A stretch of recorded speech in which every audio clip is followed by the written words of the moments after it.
What's up, everybody? Time for another game theory video. If you like the videos, like, sub, silly, comment, share, support the channel if you want. I appreciate it. Thanks. If my voice is a little bit more raspy than normal, it's because I've been sick. But anyway, now I want you to look at this image. What do you think it represents? Because the image actually makes perfect sense if you know anything about fighting games. Now, if you don't understand the image, that's exactly why you should watch this video. So we have Herbert here from the FGC on MVC with 2XKO. What kind of chromosome is that, Bob? Don't make me do that voice again, my voice. And we have, who do you think that's supposed to be right there? That's Phoenix from Marvel's Capcom 3. The results, the resemblance is uncanny. Do you see what I did there? A uncanny resemblance of the X-Men Phoenix. Anyway, so I was getting comments about, Clayton, you talked too much shit about the people that are making the game. Why don't you actually talk about the gameplay of 2XKO? And the thing is, I did. Apparently it went over your head. Just like this image, which is perfectly understandable, went over your head. But we're going to talk about the gameplay of 2XKO. Okay, like, think about this for a second, right? What have I talked about before when I talk about designing games and everything like that? You know, I often talk about how amazing a game like Super Turbo is, right? Correct. Because Super Turbo, you have characters that are so different, right? Like so many different play styles, right? Actually listen to what the fuck I'm saying, okay? So many different play styles are effective at every level of a game like Super Turbo, which is amazing, correct? What have I talked about? Games like tag team games, right? Like I don't necessarily enjoy playing tag team games myself, but tag team games do give you the opportunity to do wacky and weird stuff, right? Even more so than a 1v1 game, because you can make characters so wacky and so absurd, right? Leaning towards one spectrum, let's say, right? They could have such extreme strengths in one area and such extreme weaknesses in some area. You have even more reason to design characters like this in a tag team game, right?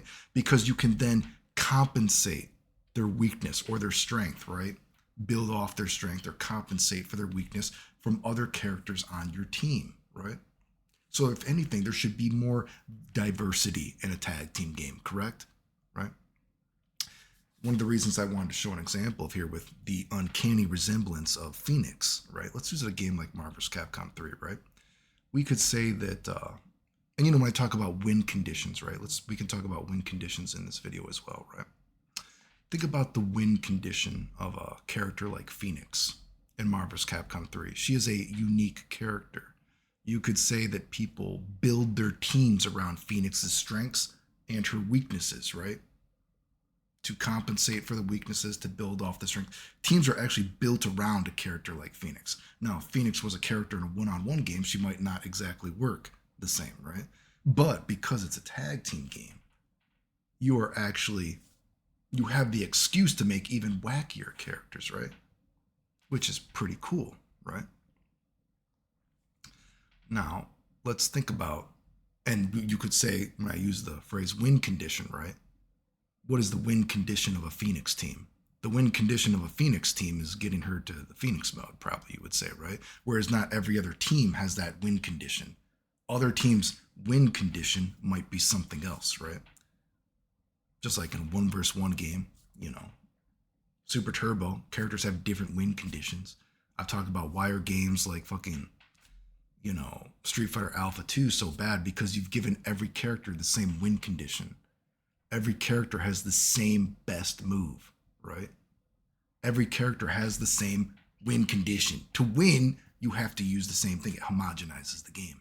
There's no homogenization in Super Turbo. You could say Marvel's Capcom 3, right? There is not homogenization, let's say, right? You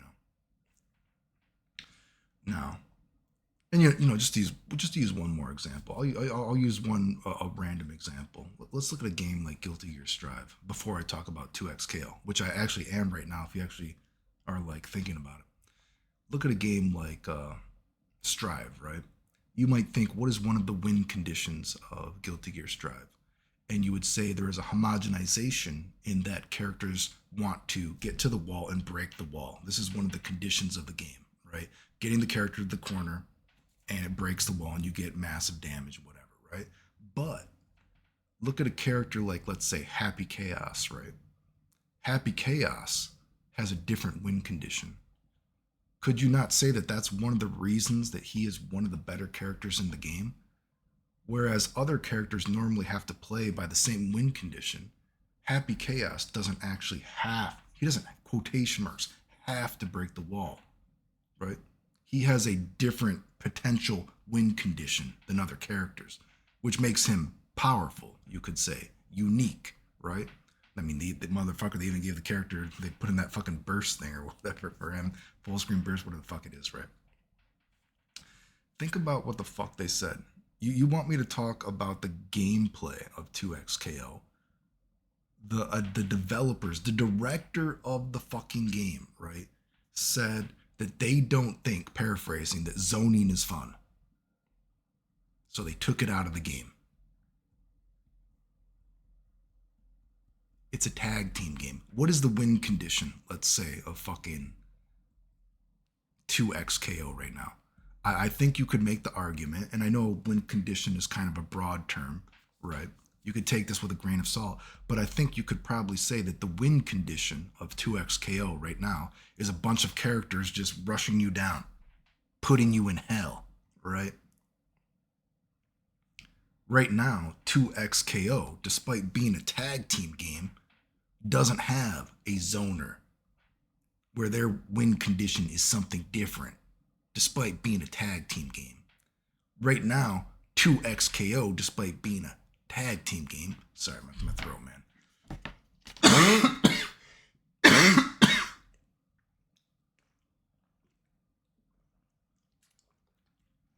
The things I do for you guys.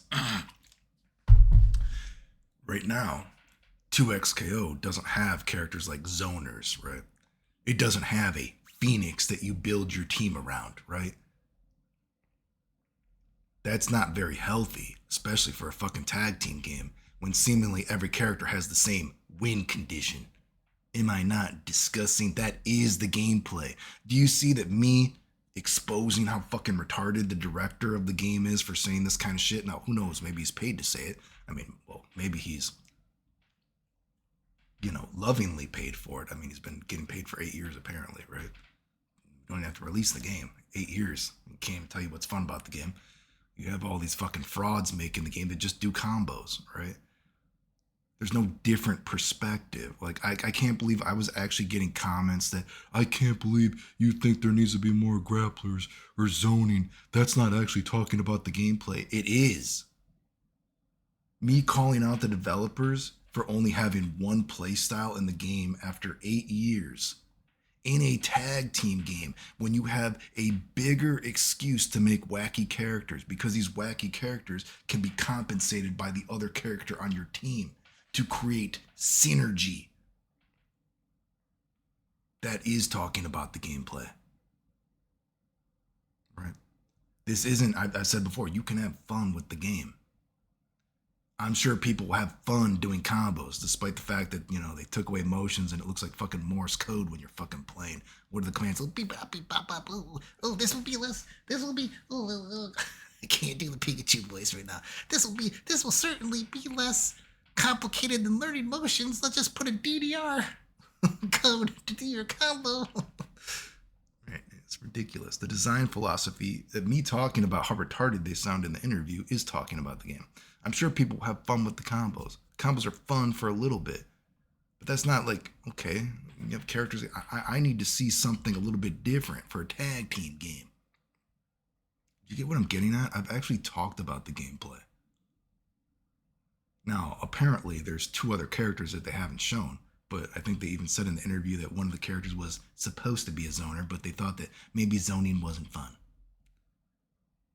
It's a tag team game. I'm talking about the goddamn fucking gameplay. Or do you not get it? You only have one gameplay style seemingly right now.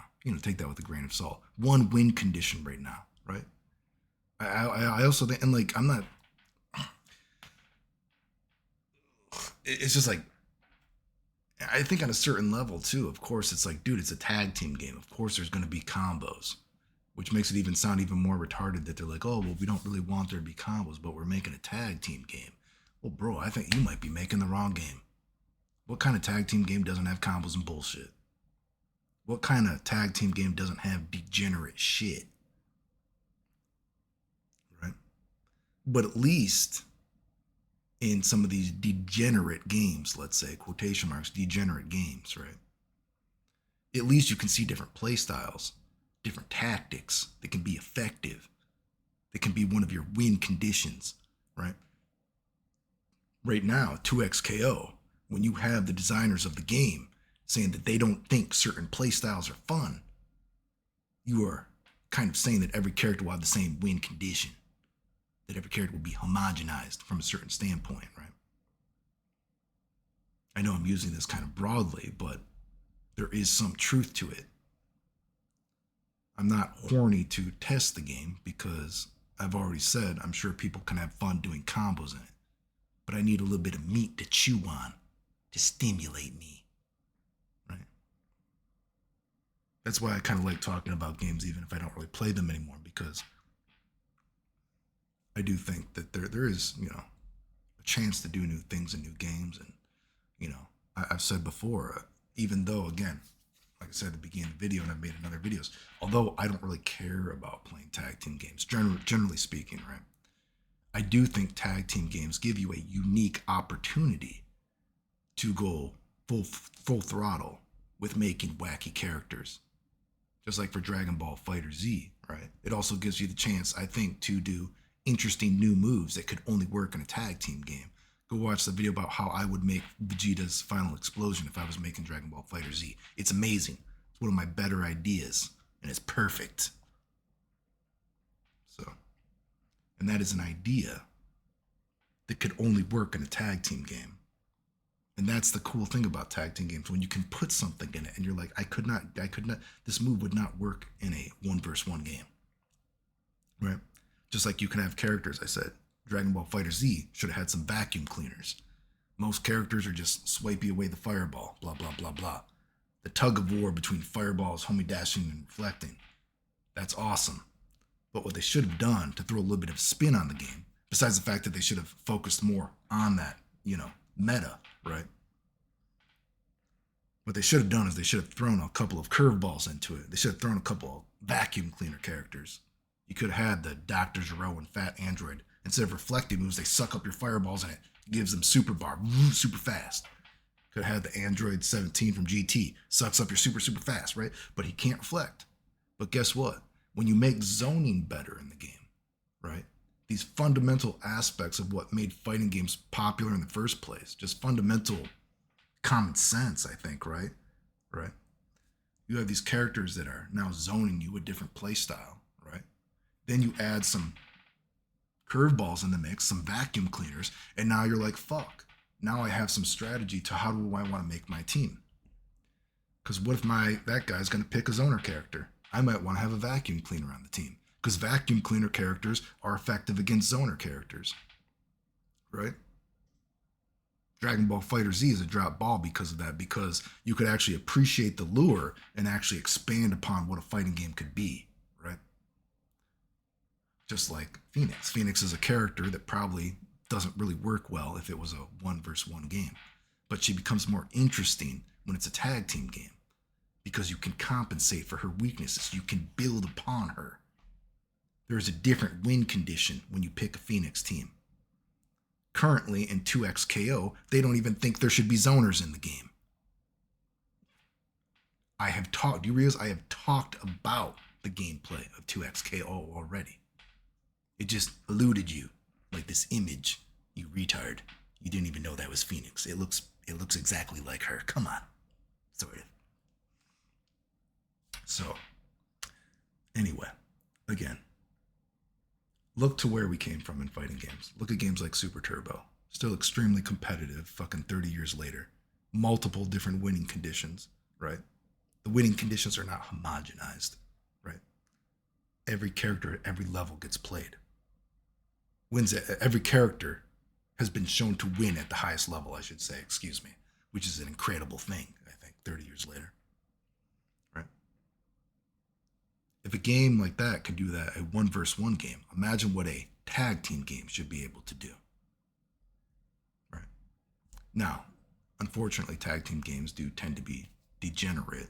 I mean, for better or worse, depending on your perspective, right? But it doesn't change the fact that, again, when the developers and the people, you hire a bunch of people that have sketchy to outright facetious design capabilities. Their credentials in the scene are, again, sketchy to completely facetious. It's no wonder that the game is as it is after 8 years, and they should be ashamed of themselves. So, anyway, if you like the videos, like, sub, silly comment, share, support the channel, super like, whatever. Seriously, leave me $1 so I can buy some cough medicine. That you want to? Can you leave $1? I can buy some cough drops. Or else I'm gonna keep coming on here like this. Anyway, the end.